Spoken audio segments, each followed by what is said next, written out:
Back to Willard and Dibbs on 95.7 The Game. All right, again, if you're just joining us, the breaking news today is that the Warriors all hate each other. And it's all gone to hell. It's over. Until they win a basketball game. It's all over. And then Guru will come in and start counting money that he's going to win from Steiny. Lay off for the Warrior Championship that is clearly on the way. Something in between is probably the case. Hey, before we get to Dalton Johnson, can I remind everybody that while we're sitting here talking about the Warriors, you can end up inside Chase Center to watch them play. And here's the good news. When they play there, they win. That's crazy. Yeah. Such a fun time. Super weird. So March 31st, Warriors Spurs, you can go, and all you got to do is listen to us and all of our shows here on 95.7 The Game. But you got to do it on the Odyssey app or at 957thegame.com. The longer you listen, the more chances you will have to win. You get one entry for every hour you listen. Therefore, every hour you listen becomes another chance to win, and that goes all the way up to 8 entries per day. So download the Odyssey app. Don't wait. Tickets are courtesy of the Warriors, and as always, to get your tickets, go to Warriors.com. We will go to our guest line for Dalton Johnson, NBC Sports Bay Area, covering the Warriors. Good morning, fine sir. How are you? I'm doing well. Thanks for having me, guys. Yeah, man. Thanks for doing it. Like, what are your observations based on the chemistry, the cohesiveness, if you will, of this group, and in particular what they've had to navigate this year? I thought Steph Curry said it perfectly last night when he was asked how he physically feels. He said he physically feels great, but emotionally all over the place. And that, to me, kind of says everything about what that game really was, too, right? Where I think, this team has dealt with a lot this season, whether it be the injuries right now, the absence of Andrew Wiggins, the James Wiseman trade deadline, with Gary Payton II being a win-now move with somebody who can't play. And then last night, we saw it on display with what happened with Draymond Green at the end of the first half there, and it's not what you want to see, obviously, at this point in the season. And with what should have been finally a road trip where we can gain some momentum. And those first 2 games were huge before going into Memphis. Like, those were just 2 performances that you can't have going into this rivalry game, whether there's John Morant or not. Like, it was just kind of, it's pretty frustrating to say the least. And I think that you could feel it last night while watching that game. We see the vibes at home. They're great. We see them ratchet up the defensive intensity at home, and that's great. Then they go on the road, and the vibes are bad, and they can't get a stop. Why is that? That's the thing, too, right? When I'm there, when you're watching the games, anything, it's like, when they're at home, obviously we've seen that kind of like the resurgence of these third-quarter Warriors. I mean, they outscored their opponents by 83 points in the second half during that 5-game win streak. But on the road, if they can't make a stop or if there's a little bit of miscommunication or anything, I mean, you even see like the heads hang and things like this where it's like, all right, we're not at like the quarter mark of the season, the third mark, halfway point. We're in March. Like, this is when it's ramp-up season. This is when it's playoff push season. And to see that last night, it was pretty disheartening to me where it's, hey, and it wasn't just the young guys. Like, these are leaders on the team. Like, that can't happen. So I wish I had the answers. I mean, I feel like we've been asking Steve Kerr the question over and over again, and it's like, I wish I had the answer. I don't know.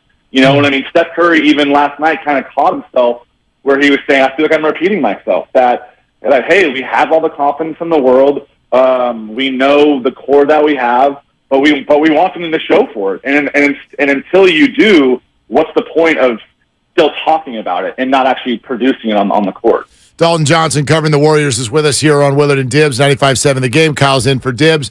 Okay, Dalton, let me sort of like ask, and it may sound like the same question, but I'm going to ask this in a little bit more of a pointed way, or maybe I won't even ask a question. This will be a request, if you will. I have watched Draymond Green punch Jordan Poole.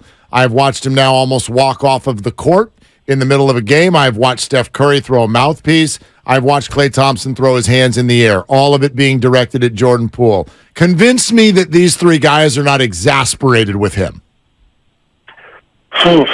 That's a tough question right there. I mean, to me, I thought last night was inexcusable with Draymond Green. I think the other ones, when it came to Steph and Clay, are a little bit different. You know, like there was frustration there, obviously, in the moment with Steph. Even the other night in Los Angeles, you could see when Jordan took a shot where it's, hey, what are we doing? Like know the moment kind of thing, which has obviously been a problem this whole season with Jordan, kind of knowing the moments and when to make these kind of shots.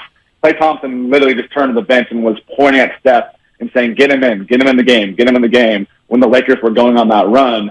But then last night, like, that can't happen with Draymond Green. I mean, sure, he might have been open for a split second.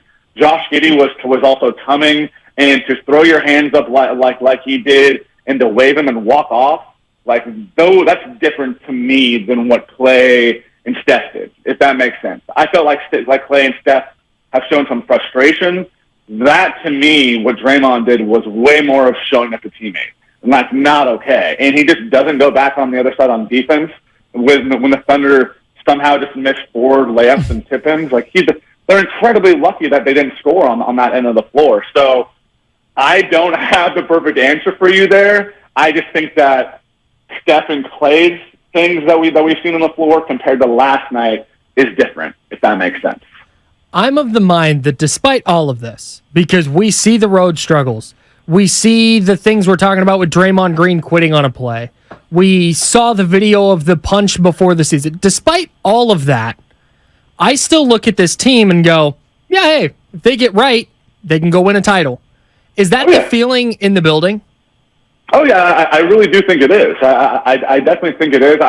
And I think what's tough about these last two games, especially last night, is the fact that the 5-game win streak with this homestand felt different than. Remember earlier in the season when they had that 8-game homestand, they won 5 in a row, and then I think they lost 3 at the end there. Yep.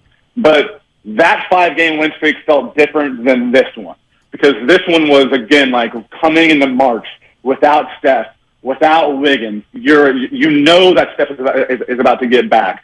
You're assuming that you're going to have Wiggins back at some point this season. You're assuming that you're going to get Gary Payton II back at some point this season. You know that their best basketball last season was at the very end of the season or once the playoffs were starting, right? That they never had this cohesion of Steph and Clay and Draymond all together on the court together.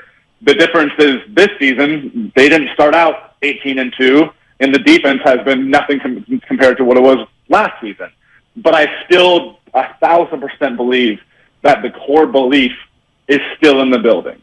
It's just right now, after kind of reaching that new level of high this season, to stumble down is definitely a bit of another blip in the road right now. Dalton, I know that this is under total wraps, so I'm certainly not asking for any speculation. Have you got, like, is there any indication from the Warriors on some sort of an Andrew Wiggins timetable at all? Any clue that you've even picked up? Truly, no. I mean, this is about as under wraps as anything that I can remember. Everything that I've been told is just family matter. You know, even when at first they were saying personal matter, they really wanted to push, hey, this is a family matter. Like, this is not like an Andrew problem where, like, you know, Andrew's in trouble or anything like this, right? Where he did anything wrong. Make it clear this is a family matter, a family issue, and it's clearly serious enough where he feels he needs to be there. And the Warriors, everything like that I've asked and told, seen, is that they're just 1,000% respecting it, and they've been in touch with him. You know, Steve Kerr has, the players have. They've shown their support for him, but aside from that, I wish I had more. Man. Dalton, great to have you, man. Really appreciate you jumping on with us today. Hey, thanks, guys. Always fun. Okay, there it is. That's Dalton Johnson, NBC Sports Bay Area on the Warriors. I mean, I guess the only clue remains the one that Bob Myers told us, which was, like, I don't expect him to miss the whole year. Yeah. That's literally the only thing we got. So, on we go. I guess. Yeah. Like that. And, like, at this point, it's obviously something and if he winds up missing the year, like, I'm personally not going to be surprised. Like, if it's just reached this point, I don't know how where it it's could still be. this tightly under wraps, like, man, hopefully it's whatever is happening, he's going to come out the other side of it, or family comes out the other side. Yeah, no doubt.